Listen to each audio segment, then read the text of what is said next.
Hello everyone, good evening and welcome to another session of Karwaan Online History Festival Season 2.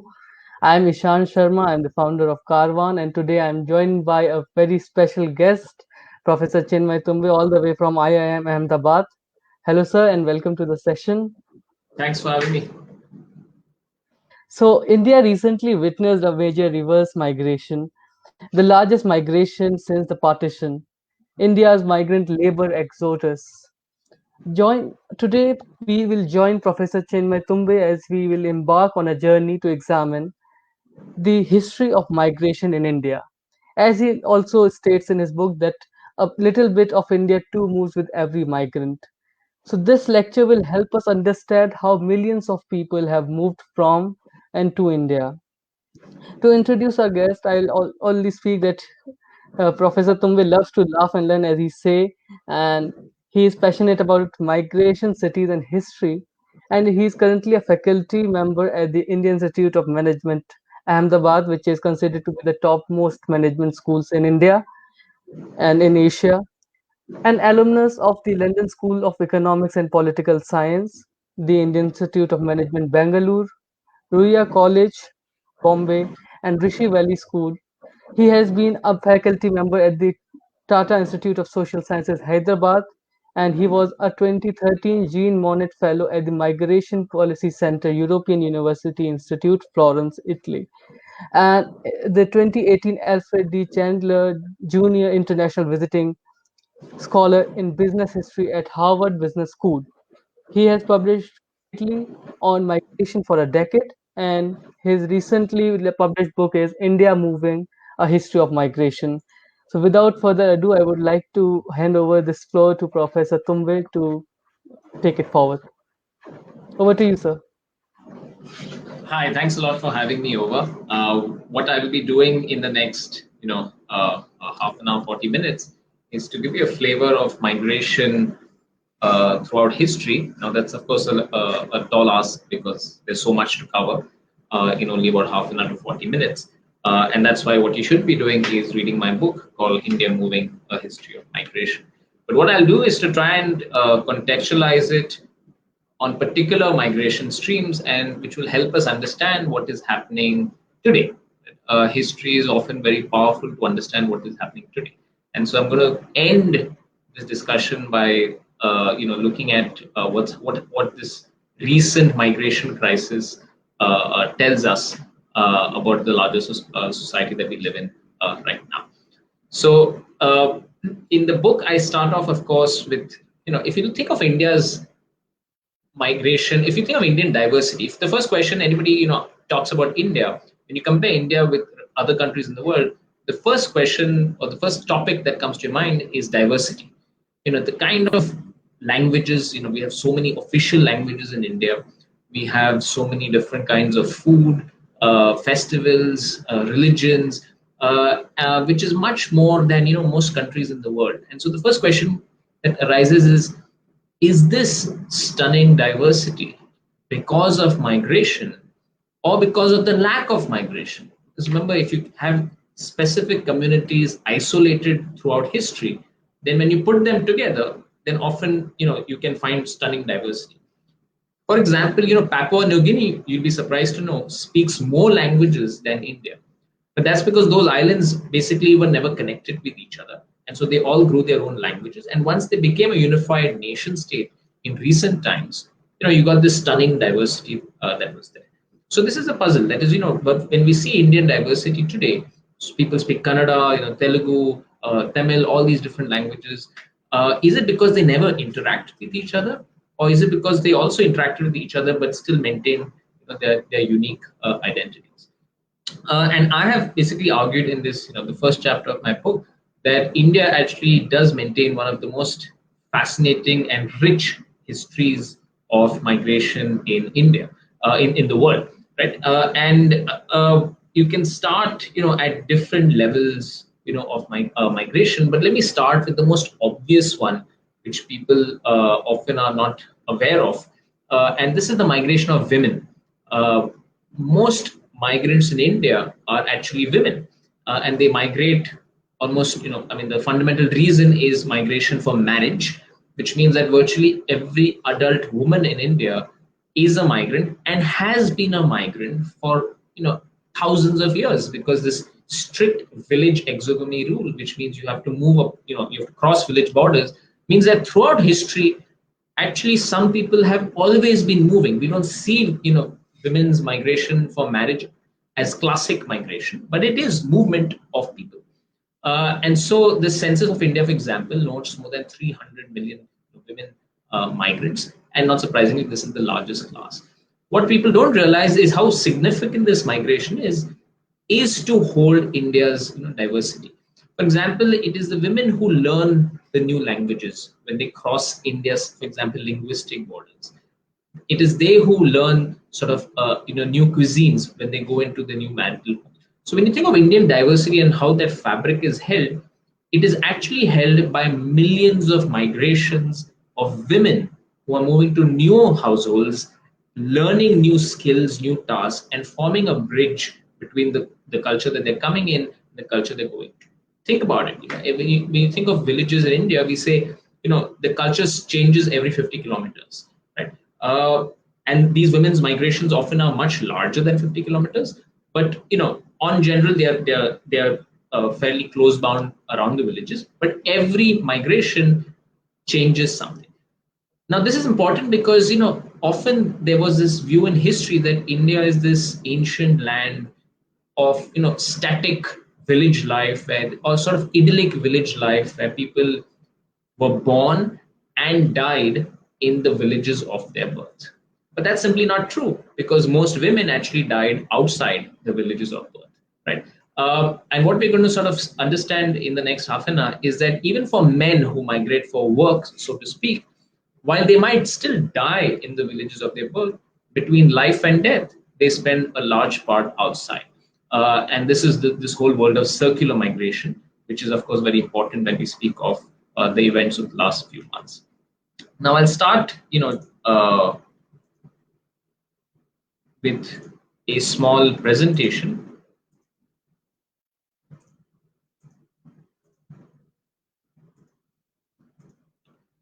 And this is, the book. I'll start with this, a person called Malik Ambar, and this is, we're talking about the 16th century, early 17th century. But before that, let me give you a quick background. Historically, when we talk about migration in India, we start off typically from this whole Aryan migration hypothesis. I think we'll speak more about that in the Q&A session. Then there is the migration of the Brahmanas in the first millennium. There are weaver-based migrations, there are artisan-based migrations. There are a variety of migrations which have been noted in history, not just simply movement, but systematic migration of communities and so on. One important migration in the second millennium, of course, is slave migrations. And we know, in Delhi, you have the slave dynasties and so on. But slavery was pretty much well entrenched across South Asia in a variety of ways.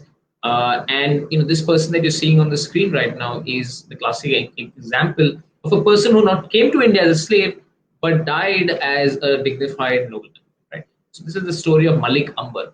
And what's interesting is that this is a migrant who comes from Ethiopia to India, the Konkan coast, via Arabia. So there's a thriving slave market, getting people over.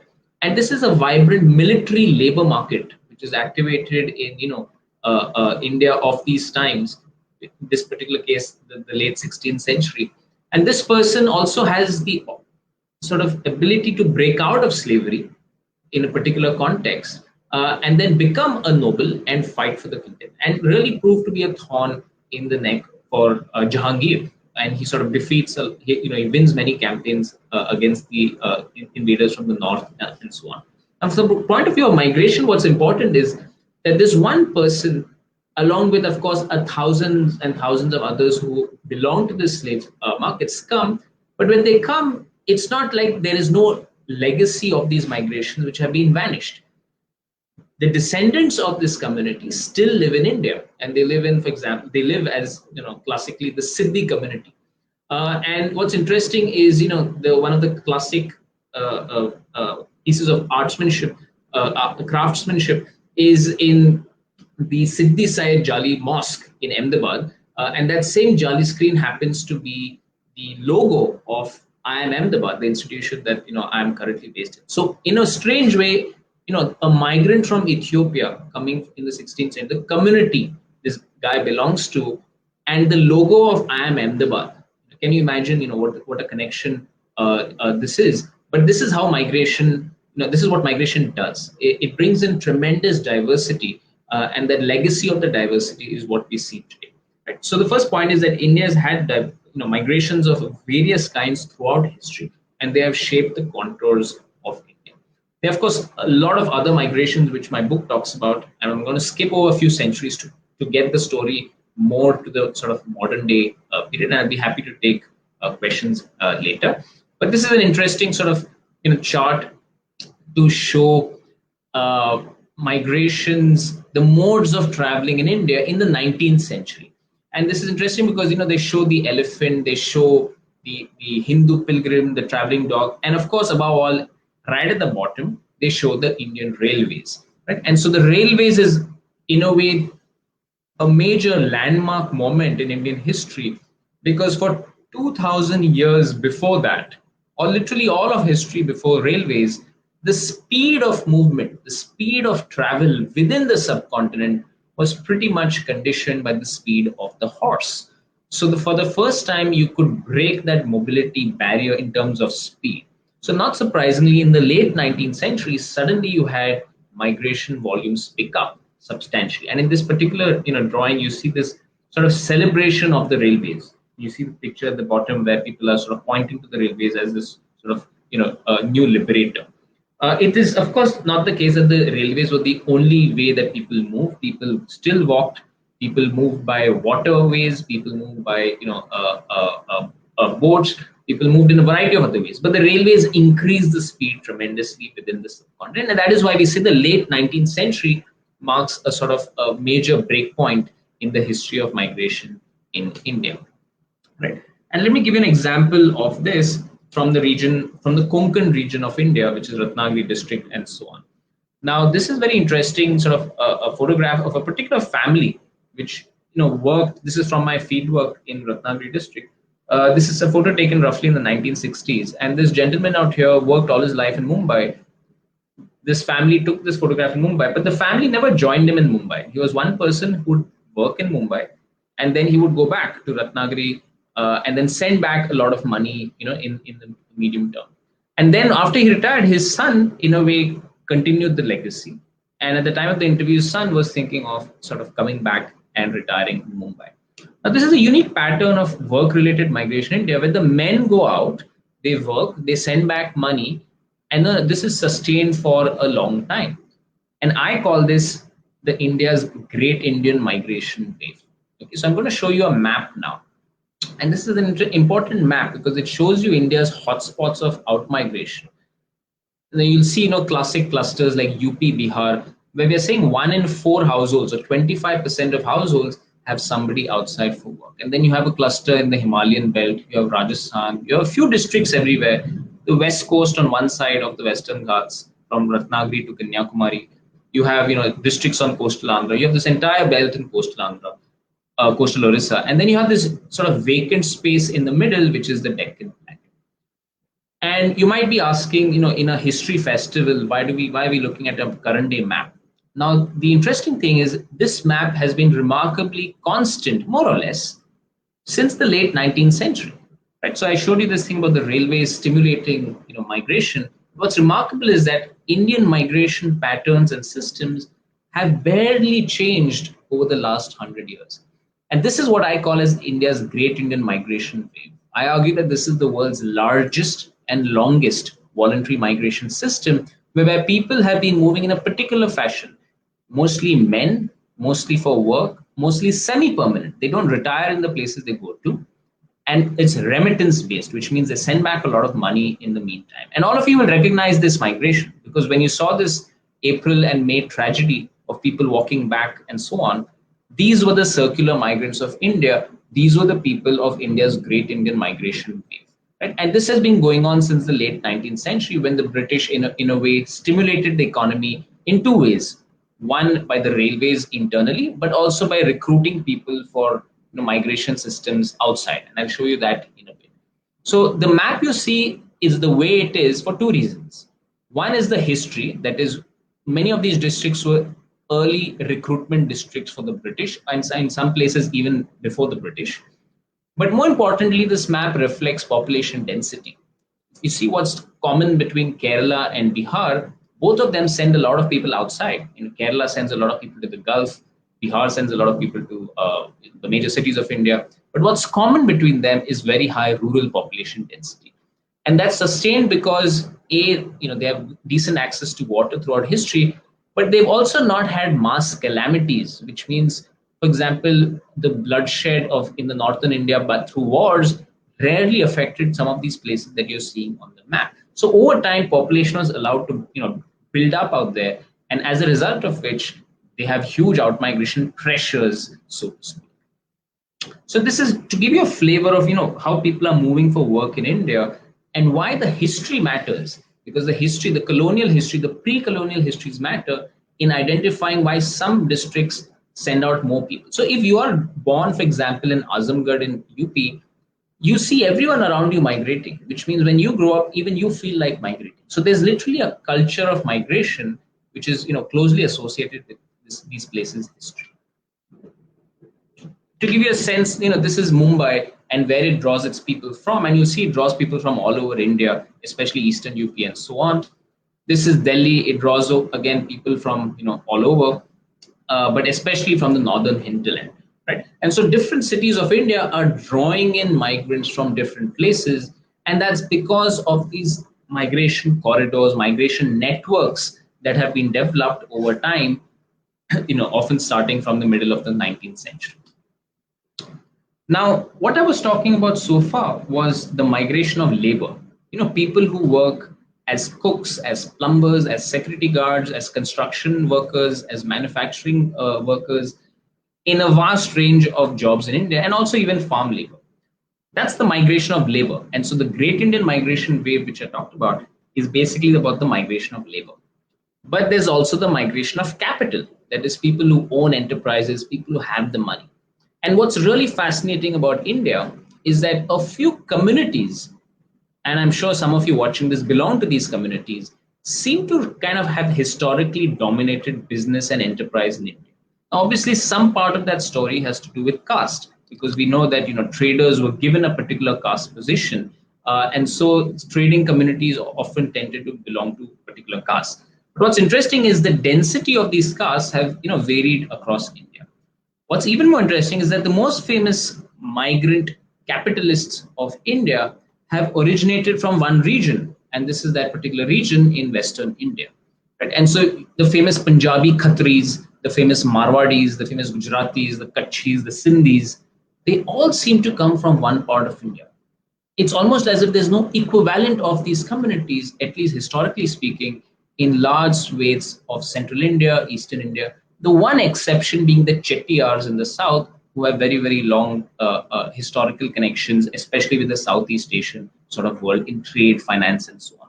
And what's interesting is, all these guys started moving in large numbers in the 17th century, some of them even in the 16th century, and have consolidated their sort of network, the capital networks, across not just a few decades, but we're talking about many centuries.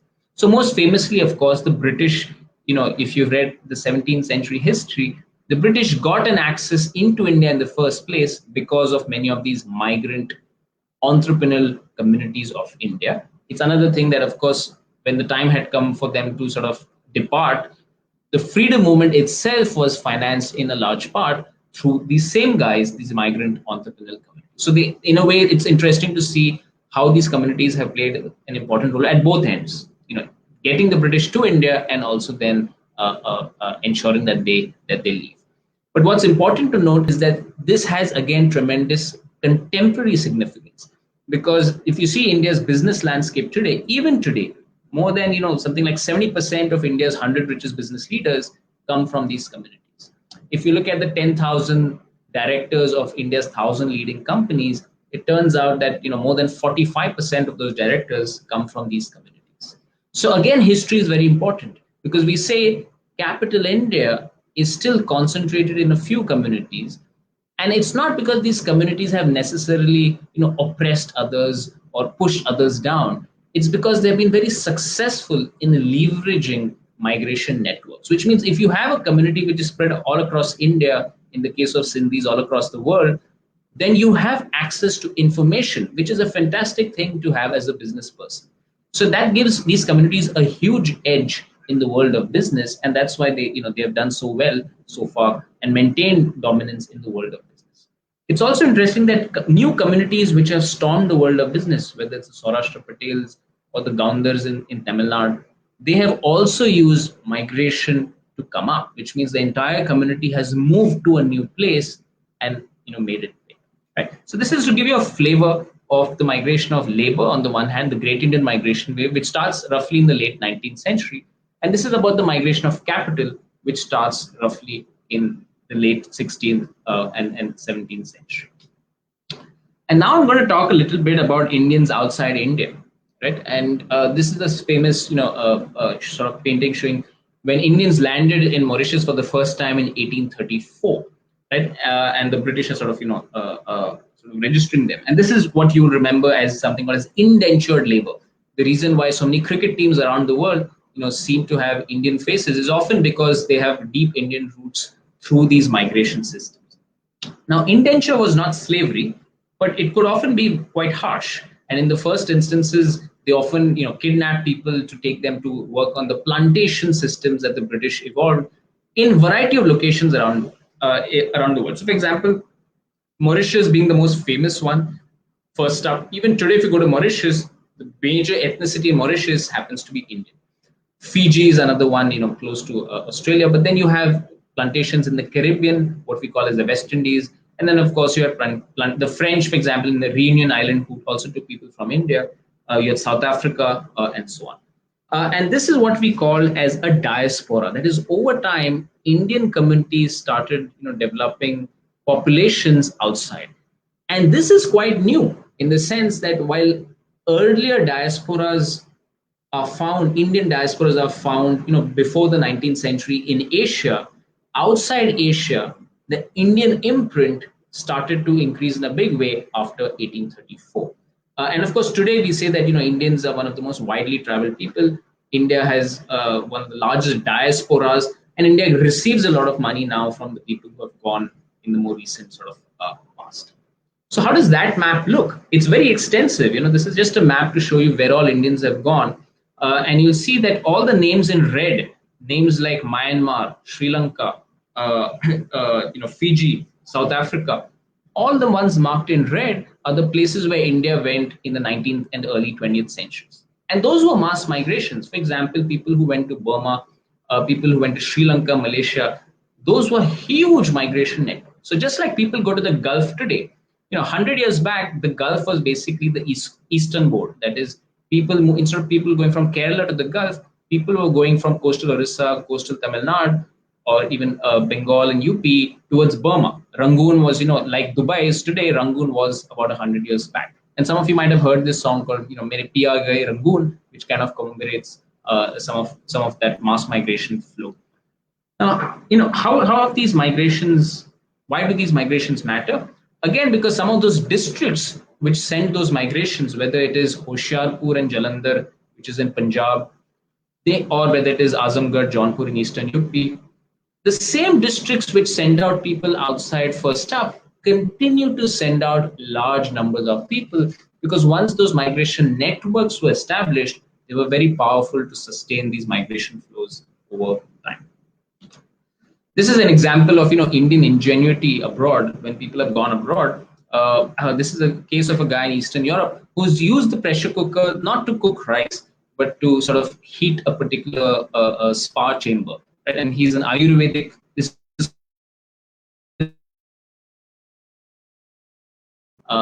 people do, but very ingeniously that Indians have sort of worked hard to establish enterprises outside. And it's interesting that when Indians have gone abroad, they have tended to often be the most successful communities in the places that they've gone to.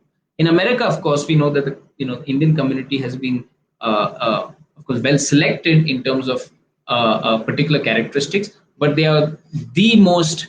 It's 1% of America's population today, but it's the most successful minority group in America. Now that brings me to another aspect of migration. We've looked at some aspects of labor migration, some aspects of the migration of capital, migration of people outside India, within India. But there's also a class of migrations which is not voluntary. So all the stuff I've been talking about so far has been mostly voluntary, except for, of course, slavery. But you have a class of migrations which are involuntary, especially refugee migrations. Trafficking also comes into that. And the big waves of refugee migrations in India really start off in the 20th century. Now, most people remember partition, and of course, partition was a horrific incident where millions of people had to move. But I argue that the 20th century India should be remembered for not one, but three partitions of the Indian subcontinent. And the first one you'll remember, or you actually won't remember, is the picture that you're seeing, that is refugees leaving Burma. Right? So 5 years before the partition of 1947, in 1942, when the Japanese bombed Burma, Indians left in large numbers. More than 500,000 Indians had to trek back to India via the sort of northeast. And this was a very brutal sort of incident, followed 5 years later by the massive partition of India, and then followed in 1971 by the partition of Pakistan into Pakistan and Bangladesh, which again led to a refugee crisis of nearly 10 million people flowing into India today. And these migrations have their own legacy. And this is why, just before the migration crisis of April, we were all, debating the CA and NRC. And what was that all about? That was precisely about this. This is about, migrations and histories of migrations, the legacies of, involuntary migrations, which were a result of the partitions of the subcontinent. But not one partition of 1947, but three. The partition of Burma from India. Remember, Burma was part of British India for a long time in the 1930s. The partition of India and the partition of Pakistan. And we are still till date, in a way, trying to address some of the challenges that emerged from those particular migrations. Now, you might ask, what does migration do? Is it good for people? Is it bad for people? Is migration a good thing or a bad thing? This is a famous, R.K. Lakshman cartoon, and it says, remember the carpenter who lived there?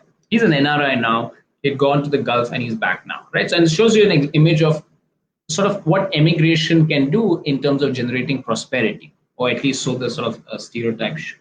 And I argue that, one can look at migration debates very fruitfully if you look at three interesting perspectives in the 20th century. And I sort of, call this the Gandhian perspective, which is in between, the Ambedkarite perspective, which celebrates migration, and, for example, the Thackeray perspective, named after Bal Thackeray in Mumbai, a politician who was a nativist, like Trump, for example, saying that, we should be concerned about the locals first and then the migrants, right? Or maybe not at all for the migrants.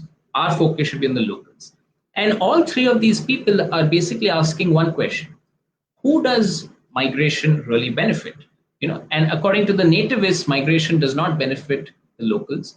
According to people like Ambedkar, migration is a fantastic way to escape caste oppressions. And that is why, in his own life, led to a lot of dignity and upward mobility. And so there's a lot of hope that migration will sort of unshackle the worst aspects of India's caste system. And Gandhi, a cosmopolitan, widely traveled migrant, interestingly, he often took this view that India should live in its villages. Right? Now, the evidence in India is very clear, in my view, that India needs to move away from villages more into towns and cities, as it has done in the relatively better parts of India and in the world. And unfortunately, that is not happening because of India's Great Indian Migration Wave, which, as conditioned by history, is highly circular in nature, which means you think people move from villages to cities, but actually very few people settle down there. A lot of people tend to go back. And so this huge circular migration is a huge part of India's structural transformation story, which sets it very different compared to other countries like China and so on. Now, this gets me to the more current day context of pandemics. Right? And what you're seeing here is an image of people fleeing Bombay in a train, very similar to what we saw scenes in March and April and May. That is, people trying to leave cities during distress. And the question to be asked is, Why is it? Why is it that some of us, I'm in Ahmedabad, I could live through this entire pandemic in Ahmedabad without a bother, though I'm not technically from Ahmedabad, but it's not the case that I had to leave immediately. Why is it that so many migrants had to leave immediately?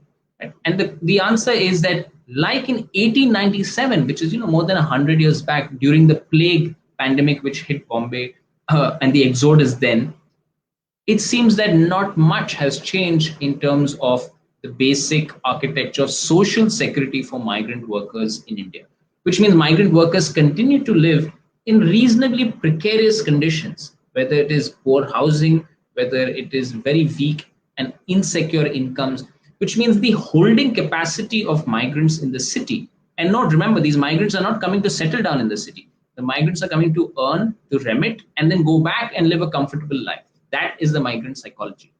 So the migrants basically come to the city for economic security, but it is in the gaon, it is in the village where the migrants find social security from the family, but also from the government. Because if you move from Bihar to Delhi, you have to forego your ration, you have to forego a lot of the benefits which you can access at source. And that is why India really needs an architecture of the portability of social security, which has been promised by this one nation, one ration, and so on. But more generally, our cities seem to be slightly hostile to migrants, and we saw that classically a few months back. And that definitely needs to change so that you don't find scenes like this. So that if there is a sort of pandemic, people can still live on for at least a few months in cities rather than trek back home.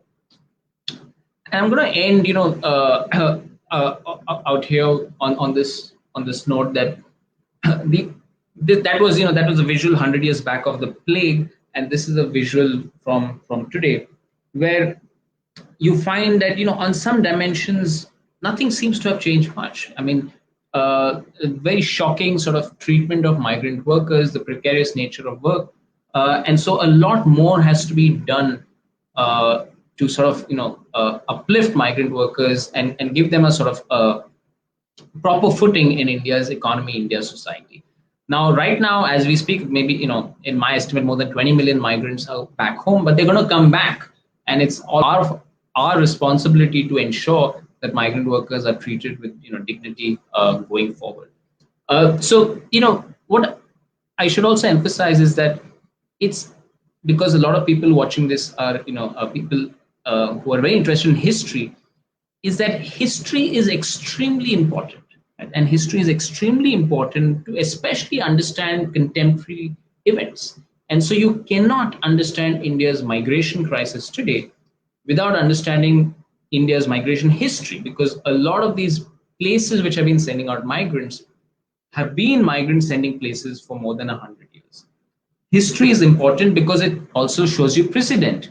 And there is a precedent of past pandemics in which the first thing that people did was to leave the cities. So when people say that nobody could have anticipated the mass migration of people back home, that's simply not true. If you ask people who work on migration like me, immediately in March, when the lockdown was announced on March 24th, a lot of us had predicted a migration crisis because there was simply nothing in the immediate policies that the government had announced which was beneficial for migrant workers. And not surprisingly, immediately there was an exodus. You saw that exodus in Delhi, and then very painfully the exodus which unfolded in April and May. And even if somebody had just understood the history of the plague, the history of influenza, the history of pandemics, because India has been hit by pandemics in the past, you would not have taken policy decisions in such haste. You would have given some time for migrant workers to go back, or if the decision was to keep them in cities, you would have gone all out to ensure that they felt absolutely no problem at all. But that did not happen. There was a sense of apathy, a sense of carelessness, and that is why we saw, unfortunately, a lot of people dying on the way, and a sort of shocking treatment of migrants walking back thousands of kilometers, in some cases cycling thousands of kilometers back home. All right, I'm going to end slightly early because I would like to take more questions and have a conversation. But I just end by saying that if you want to know more about migration, because what I've talked about is really a tip of a massive iceberg, there's still so much we don't know about Indian migration. So young students are watching this, you should definitely realize that this is a great place to actually work with. Often, all of us belong to certain communities. Ask your parents, ask your grandparents, how did we come here? What are the migration stories and histories in your own communities? And you'll be surprised to know how interesting they can be. I'll also end by pointing out that I run some social media handles on history, on business and economic history, which I do. But Ahmedabad also runs a history internship linked with business and economic history, which typically at the master's level. All right, so I'm going to stop here, and I'll be happy to take the conversation forward.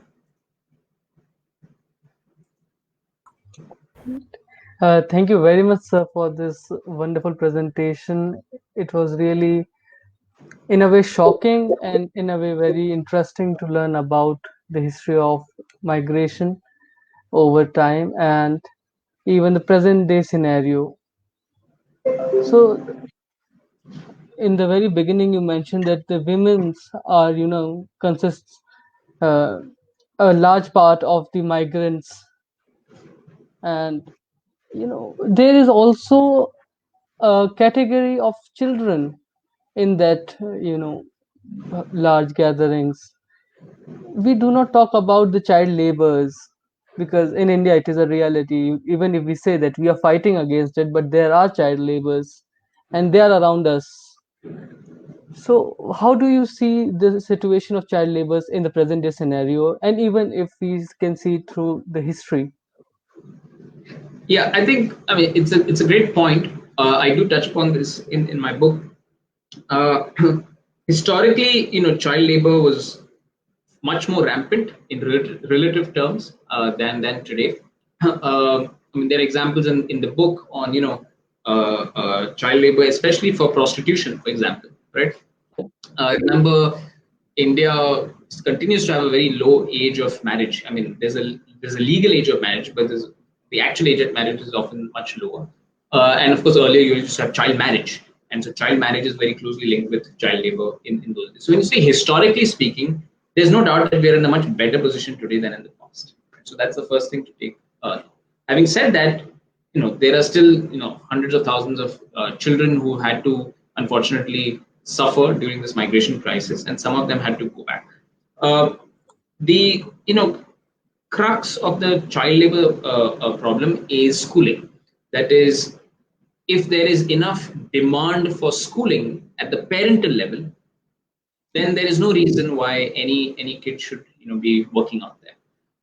And for example, why is it that my parents didn't think of putting me to work immediately when I was say 10 or 14? Is because of a particular ethos by which you say that no, at least till a certain age you need to educate.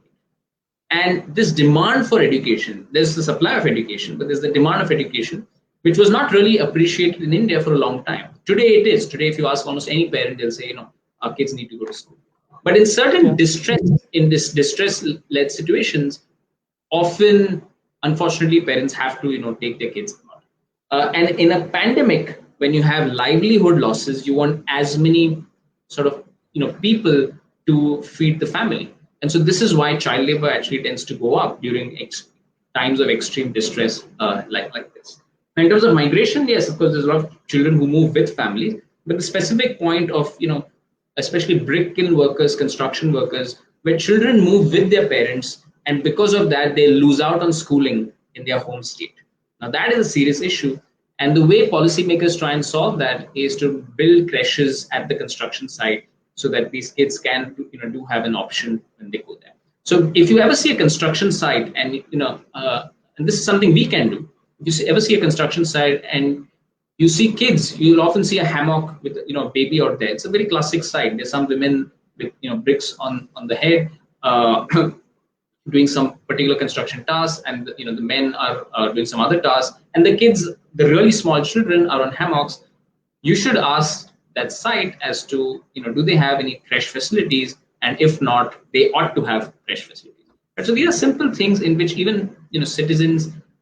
I mean, one should realize that there's of course the government has to do many things, but often it is the citizens which need to be alert and point out to instances of child labor. When we go to restaurants, how many times do we point out saying, look, why is this chotu out here? The person who's 10-year-old, why is this person serving?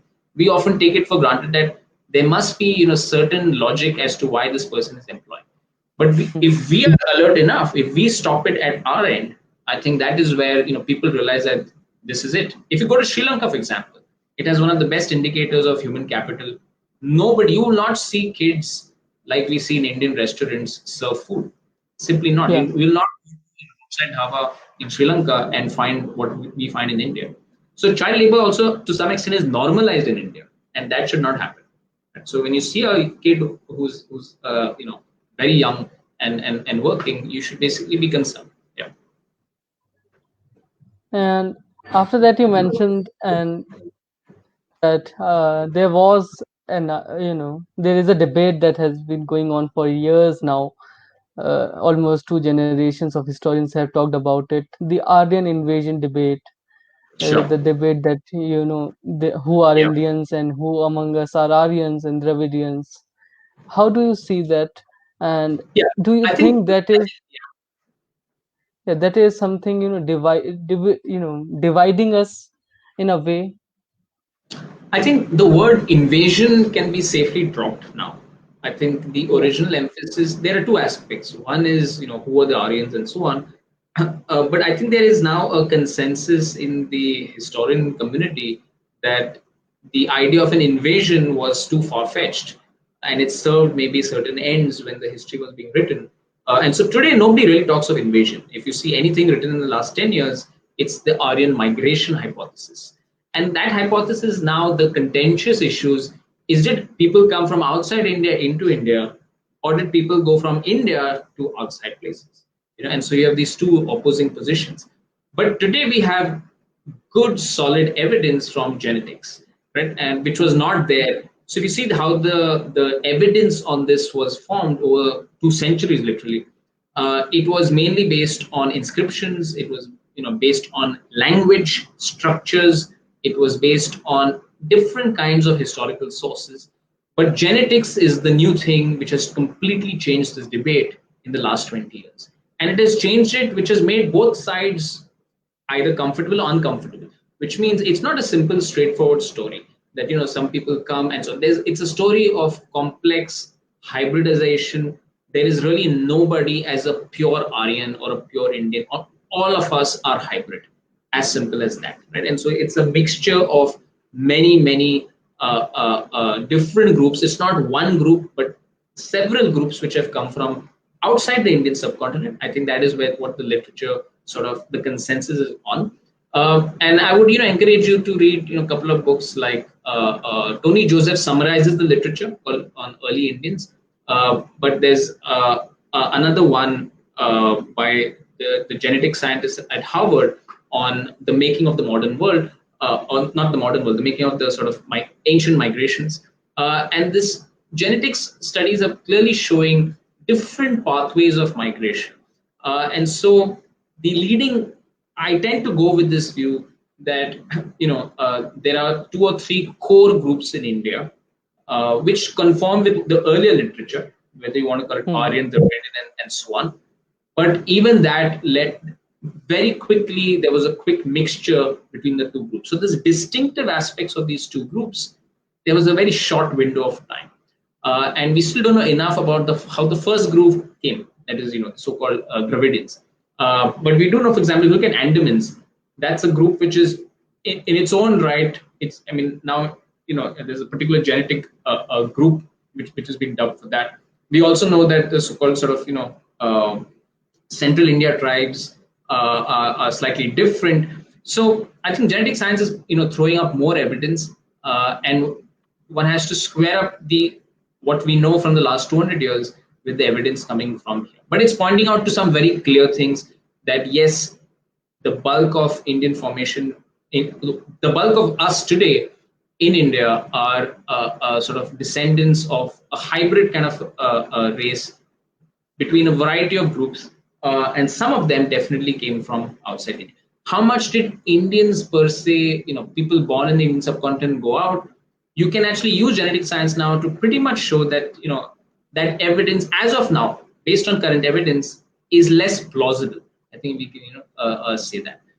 The first evidence of, really Indians moving out and, reaching Europe in large numbers are the Romas. So in Europe you have, earlier they were called the gypsies. Today gypsies is a sort of derogatory word. But the Romas, for example, again genetic science has come to the rescue. People at first used linguistics to establish a link that there's some Indian connection between these people. People who are studying them, and they found in Central Europe, Eastern Europe, and so on. But today, using genetic science, it's remarkable. You can not only say that they moved out of Eastern India, Western India, that is Punjab, that region, but that there are strong genetic links between the lower castes of Punjab. Right? So it's almost like a migration of relatively low-ranking castes who moved out. And why can you say this? Because caste has been so endogamous that it has preserved the genetic properties. So today, for example, you can actually make a statement on potentially when the caste system of India started, again using genetic science, because people have been marrying only within particular caste groups, and that has preserved that genetic code till date. So you can actually now sequence it backwards to say, okay, when did these castes start migrating out? And people have been using these. For example, in my book, I mentioned a study, for example, which looks at the migration of Kayasts, famous community in India. And so, there's an origin myth. All communities have origin myths. Saraswats, this community, that community, or where they come from. But it's impossible to prove any of them. But in the case of Kayasts, there's an interesting study which kind of tried to establish the origin myth using, again, genetic studies. And they find weak evidence. There's not a very full-fledged proof. But it's interesting how genetics is now, it's the next big frontier to understand ancient migrations. And that's a very exciting field. So no historian today can omit genetic science. And that is why history today is very interdisciplinary. You have to read a lot outside your classic, historical books. You need to read, linguists. You need to read the work of genetic sciences. So you have to be very, very. If you want to be a good, interpreter of the past, you need to read widely across disciplines. Yeah. Yeah. So coming to the question on the present day scenarios, do you think the government could have planned this lockdown better, and they could have, averted this migrant exodus? Yeah, absolutely. I mean, I've talked about this at length in different places, but the assumption that you can keep people where they are, of course, the objective was very noble. It was to stop the spread of the virus. But the problem is that we simply don't have the holding capacity to reach out to migrants in cities. And so what the government should have done was to give a 1 week's notice, and like they did it finally in May, have those special trains and send people back who wanted to go back. A 1 week window. And we had the time. It was not that, we had the 1 week before March 24th. It's not that one fine day we found the pandemic. The pandemic was raging in Italy in February. Our institution sent back students in mid-March. So there was a window of almost 10 days between, March 14th, by when many state governments had started closing down, and March 24th. And just think about it. We got more time, for example, to prepare for, those events, the tasks like banging plates and so on. There was more time given for that than for, migrants to go home. So it clearly tells you that. And this is again why history, as I said, was interesting and important, because this is not the first time it's happened. If you read history, this has happened many times, and every time people have wanted to go back. So this argument that you could not have anticipated is completely wrong, and we knew that these numbers are very large and so on. So a completely unnecessary crisis created by faulty planning, and the only takeaway is that hopefully people remember this, and so the next time, if ever this has to happen, some time is given to people for preparation. And remember what happened in the end. Eventually they were all sent back at a time when the infection rates were much higher, right? So the original argument of not sending people back also did not quite hold.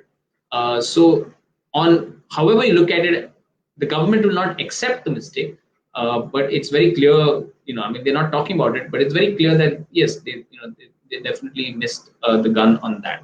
On other aspects, the government has done okay in the sense, they went for they ensured that some lockdown did happen compared to the US and many other countries. So you have to give credit where it's due, but clearly on the migration front, it was a complete disaster. Yeah. So, but as they say that the deed is done, and nothing can be done now, about Yeah. the lockdown. But you know, there is a question that has been going on in various news channels, not Hindi news channels. They are busy showing different things. But what are the policies that the government needs for migrant exodus and for the migrant workers? Because after the lockdown, after we get back to normal, they'll have to come back to the cities Yeah. again. So, what sort of policies the government needs? And I think you have mentioned that the nation needs an interstate migration council. Yeah. So, can you talk about that? Yeah. I mean, if you think of the movements of goods and services today, we have a GST council, right? So in order to understand what items should be taxed, we have a interstate council which kind of discusses, debates a variety of things out there. On the movement of people, as the migration crisis shows, we've been caught unaware, right? Which means nobody had a clue as to how many migrants were there. How many people from Bihar and Gujarat, nobody knows, because the last census was in 2011 and the data has not quite been released even till date. And so that is why interstate coordination on migration is very important. What is now going to be rolled out is a policy called the One Nation, One Ration Card scheme, which is a very good scheme. But it should not be just that. We should move to a system where you can access any government service anywhere in India. Right? This whole idea that you can pick it only in your state should go away. So that should be so your first question about what should be the policy. We should make life for migrant workers seamless. That is, it doesn't matter which state of India you are in. It should be very simple for you to get your services. That means health insurance. That means PPF. That means a variety of things. Or if you want to rent a place, to show some basic certification proof and so on. So the interstate migration council is important, because the question comes that if a Bihar guy goes to Delhi, who should pay for the services given to the people? Because the Delhi government will say, why should we pay if the Delhi government takes Yeah, a it is nativist? Bihar government. So there has to be a way of financing this, right? And Hmm. so people might say that if we are paying for migrant workers, we are in fact incentivizing them for them to come. So there has to be and that is why I've argued that you need an interstate migration council, because there has to be a financial structure within which Yeah. different services can be sort of done. Yeah.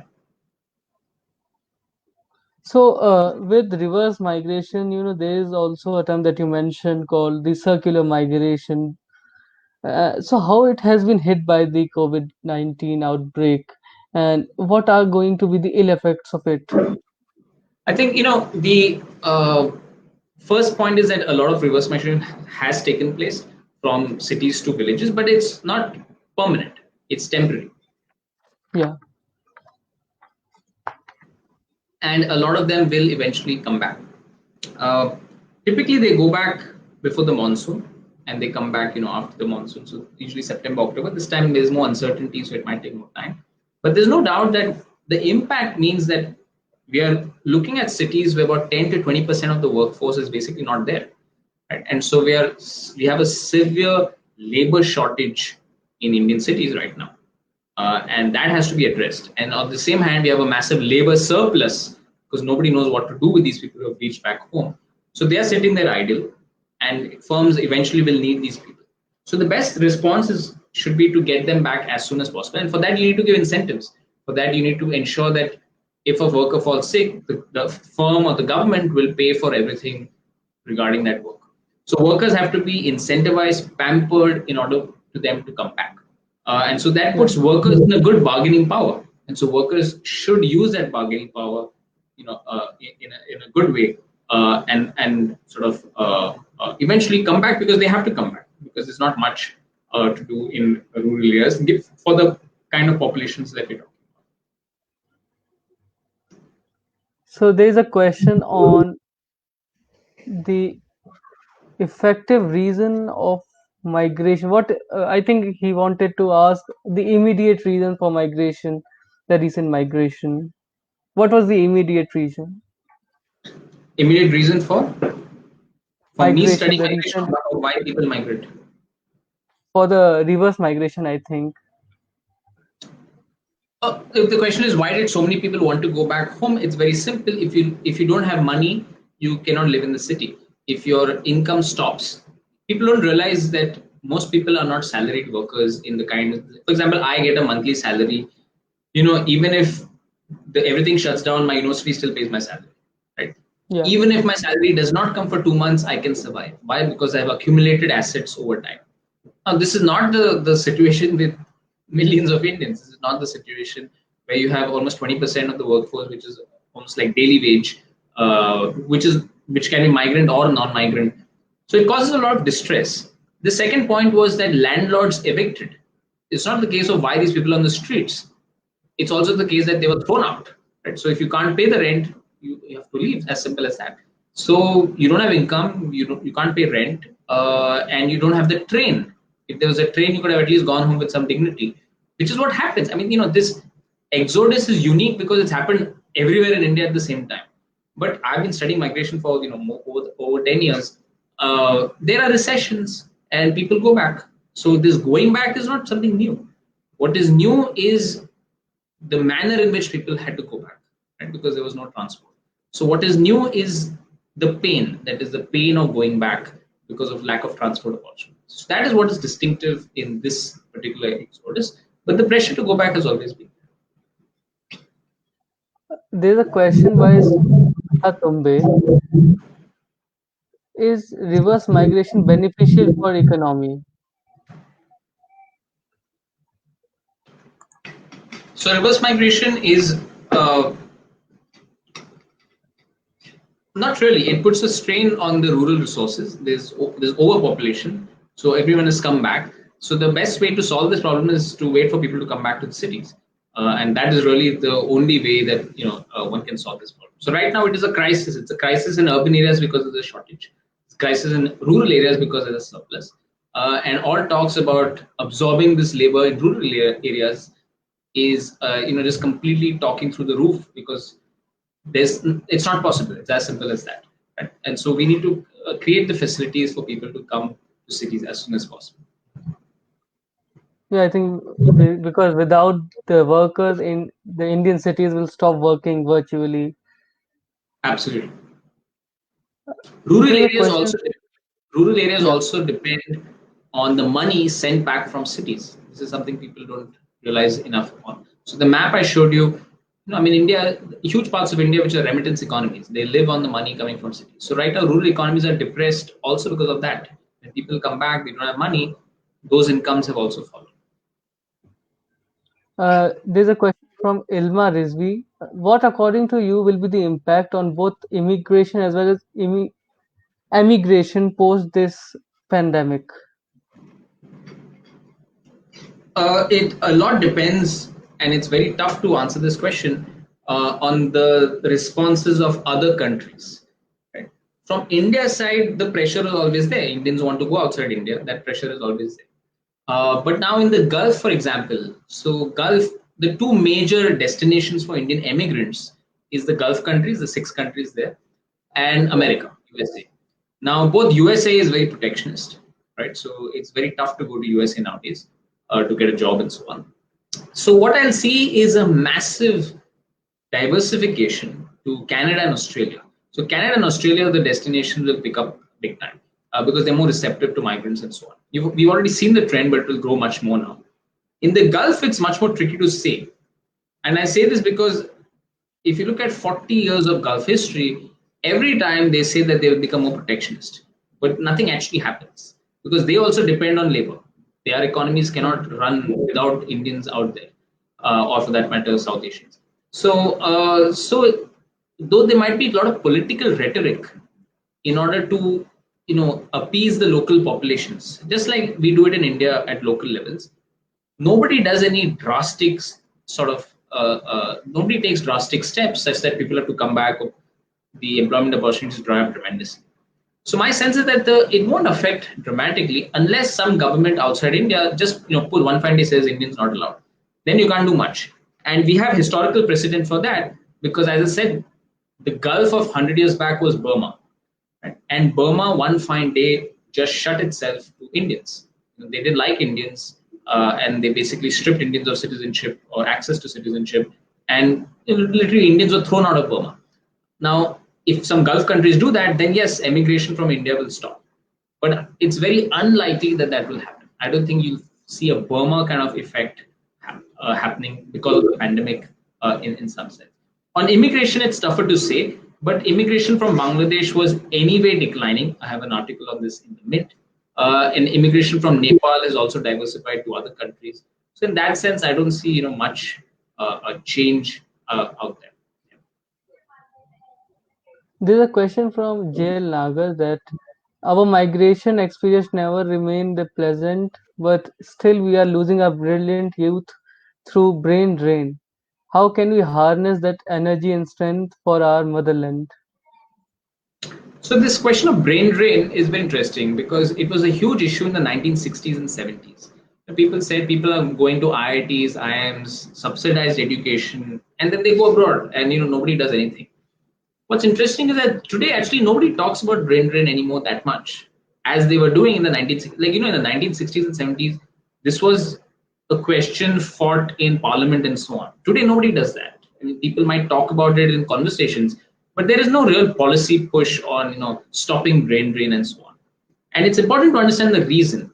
The reason we don't think brain drain is a problem anymore is because we realize that when Indians go outside India, it's not that they snap off all ties with India, they continue to maintain very strong linkages with India. So India actually benefits often when people go outside through two ways. One, those people provide skills back home, right? So for example, India's healthcare sector has benefited tremendously from doctors who have gone outside, work outside, come back and started hospitals out here, and they're still based abroad, but they shuttle. Right? But because we have got their skills, we have benefited. The other way we get benefit is from money, right? And so this is the remittance. So India is the largest recipient of remittances, and so it's something like $80 billion. I work at the IIM Ahmedabad. IIM Ahmedabad at some point, at once in the past, a lot of people used to go abroad, students. Now those students are very powerful alumni, right? People like Raghuram Rajan, so many people in corporate world of America are alumni of our institution.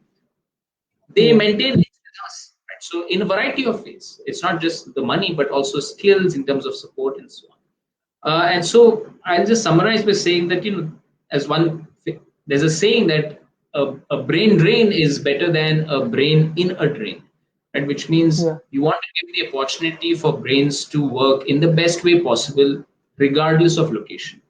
It's also important to break down this question of brain drain by location. We often think of it in terms of loss from India to the world. But a person from Bihar who has grown up in Bihar coming to Delhi and not going back to Bihar is also a brain drain from Bihar, if you want to use the same logic. A person who grows up in a village in Bihar and moves to Patna is also a brain drain for that village of, so at different geographic scales, there is always a brain drain. Right? And so the logical, if you really are anti-brain drain, you basically want everyone to stay in villages only. And that would be a complete disaster. And so that is why this concept of brain drain should be reframed to saying how can we use our brains in the best way possible. And if you invest in good facilities and so on, automatically nobody will leave. In some of the sectors in India where good investment has happened in bio research and so on, people are in fact coming back. So ultimately the best way to check brain drain is not by preventing people from going abroad or going wherever they want, but by investing in certain resources so that people don't have to go abroad. Yeah. So can you talk about the indentured laborers who went to the Caribbean and other plantation areas during the Sure. colonial So period? yeah, of course, I would say that you should read the book because there's a whole section on this. But it's important because in the historiography, there are a couple of ways of looking at this. One is some people have called it as a new type of slavery, right? So famously, Hugh Tinker has a book on this. I don't agree with that. I would argue that it was not slavery. It was a much less coerced form. Often people voluntarily went on these migrations because note, a lot of them were trying to escape caste barriers within India. Right? So these were, though it was harsh, you have to understand migration decisions are often made with different alternatives in mind. So indenture is one option, but often work at your place is really bad as well. Right? So indenture might be bad, but might be less bad than what is there at your source. That is why a lot of people voluntarily eventually got into these agreements. I should also mention in between 1830s and 1920s, something like 40 million Indians went outside India. A lot of them came back also. Most of them did not go on indenture, right? Which means most of them went through family networks. That is, somebody went and then that person got the next person there. What we call as chain migration or social network based migration. So this period of 19th century, often people say there was a time when Indians used to go on indenture. Statistically, that is simply not true. Most Indians, even in the 19th century, went outside on their own will without signing an indenture contract. I have estimated the book, has about the estimate of less than 10% went on indentured contract in this period in migration as a whole. But of course, in some places it was very harsh. People don't know this. The harshest forms of indenture were actually not outside India, but in India, in Assam. So people don't realize this, but the Emigration Act of India also covered Assam. Assam was seen as like a foreign, destination back then, and so the plantations out there basically had extremely bad conditions, and they imposed indentured systems, which were some of the harshest systems in the world. So these are some of the aspects of indenture that one should remember. Yes, it was a harsh system, but often it was less harsh than many other systems in which people were used to in India. Typically, these contracts were 3 years or 5 years, after which you could do what you want. And they arose because slavery was abolished. Remember why indenture took place in a large way? It was because slavery was abolished in Mauritius, in many of these places, that the British could not use, not just the British, but other European powers could not use sort of African labor. And that is why they replaced them with not just Indians, but also Chinese. People don't know this, that indentured labor was not Indians, but Chinese as well. So Indians and Chinese went around the world in large numbers in the 19th century to work the plantation economy of the colonial economic system. This is the broad way one should look at indenture, in my view. Yes. Kaveri Narang's question is, how did Marwari, starting with Jagat Seth, come by their enormous financial resources? So what is the question? The question is on Jagat Seth. Yeah, Jagat Seth, the Marwaris. Is there a specific question? Or? No, I think this is the only. Kaveri ji, can you elaborate your question and we'll take it after you elaborate it. Yeah, So another question, yeah, if you want to comment on this. I just mentioned Jagat Seth is mentioned in my book on migration, but you should remember it as a famous, Marwadi house, which in a way financed the British victory in the Battle of Plassey. But it's a very interesting. I mean, this is what it's now famous or infamous for. But they were a very successful merchant banking firm of this particular in the 18th century, which declined then in the early 19th century. And what people don't realize is when the British finally took over India in a big way, a lot of merchants lost their jobs because merchants were very powerful power brokers in the 18th century, and in the 19th century, because the British became the sort of ruling power in a big way, merchants who in this intervening period of the 18th century became very powerful, they lost their power. And a lot of these guys then flocked. They chose the British as the victors, and they went either from Surat. People deserted Surat and went to Bombay, and people left Murshidabad and went to Calcutta. Right? So this is one way to understand merchants' migration in this period. And the house of Jagat Seth eventually declined precisely because of these shifts that were happening by the early 19th century. Yeah. There's a question from Vijay Sathe that do you think the media has any role to play in this whole present day scenario of migrant exodus and how they portrayed them, how they covered the story? I think the media on this, obviously there are outlets which do a better job than others, but I think it was heartening to see that media did capture a lot of it so that we actually understood. I mean, imagine us not knowing even what we saw was a really small tip of the iceberg of the actual migration that went, because even in a lockdown, many migration corridors, I know for a fact at state borders it was complete havoc, because the state borders were sealed and you had these buses piled up across various state borders, and not a lot of media has managed to cover that. I mean, I could see it in news reports somehow, but but a lot of it also escaped attention. But on the whole, I would say the media did a decent job in covering the event. But of course, you also want to be sensitive in the way you sort of cover these events, and not show it one way or the other. So you have to be as honest as possible in your coverage.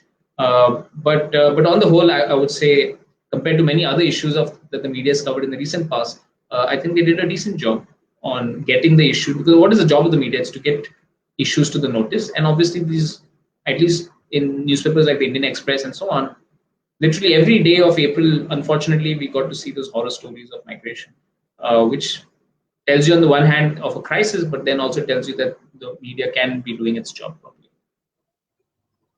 Yeah, yeah. You talked about the what you can say, that we have to be very, I think, emotional toward the plight. We should understand how what they were going through. We should have been more sensible in that sense, and the government also should be, even if they do not wanted this to happen, they should have paid more attention to it, like they had arranged for airplanes for the migrants from different countries. They could have Absolutely. arranged for the trains for Indian migrants in this Yeah. in the country. One of the reasons migrants have historically not got attention until now is because, I mean, we say they're an invisible workforce because there is no political voice. When a person moves Yeah. from Bihar to Delhi, often that person is not voting the Delhi elections. Often that person is not voting the Bihar elections because the person is in Delhi. So as a result of this, in India, things work if you have political voice. And so migrants as a class of people, class of workers, have been consistently let down because they have zero political voice. Right? And it's only something like a crisis like this, which has for the first time, unfortunately, brought them out in the open, and forced a lot of people to see that they too also exist. Yeah, and a lot of our population in towns consist of migrant laborers, and without them we will stop working.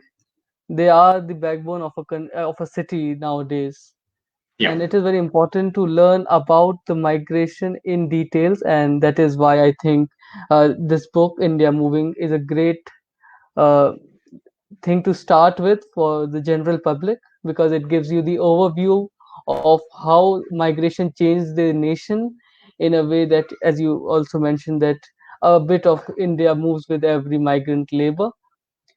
So there's a question that, can you share any interesting migration anecdote from the world of sports, especially cricket in Britain? In Britain, yeah, there's a lot of stuff on cricket in the book as well, but this one comes to mind. In Britain, there was a particular cricket match in the late 1990s, and it has this unique distinction of this of it has a very unique scorecard. You should know that a lot of Gujaratis migrated to Britain, and one of the most famous surnames in Gujarat is Patel. So here's a cricket match which was played in the late 1990s, which kind of a record that all 24 people on the cricket pitch, that is 11 players on each side, 22 plus two umpires, all of them were Patels, right? So you had a unique scorecard of Patel, caught Patel, bowled Patel, Patel, run out Patel, and so on, which is one of the funniest scorecards that you'll ever see. And you can actually Google this up, right? So you can see the scorecard for yourself. And it's very interesting because this is actually a local club match. So it's not like a friendly match between two. They had actually registered clubs in a Hmm. league of a particular city in which this match was played. And so it's a remarkable case. Why? Because of migration. Because migration happens to particular clusters. And so in Britain, it's not that Indians are all over England. They're in particular places, especially along the M1, M6 highway. So Birmingham, so certain localities have more migrants, and that is why you get such interesting cricket teams. Where in this particular bizarre case, everyone was a Patel. Yeah. So in the end, I would say that I think the government will be more sensible and sensitive towards the migrant laborers, in the present situation, and people will be more, I think, aware of the history of migration in a way to move forward after this pandemic. Thank you very much, Professor Tumbe, for your time and for this wonderful presentation and post lecture discussion with the audience. And I think it was really an honor to have you this evening for this wonderful topic that was very important for us to understand. Because if we are moving forward, as I mentioned, that we have to be more inclusive, we have to take into account the migrants, their plight, their families, and that is the way we are going to take this forward, I think. Thank you so much for having me over. Thank you, sir.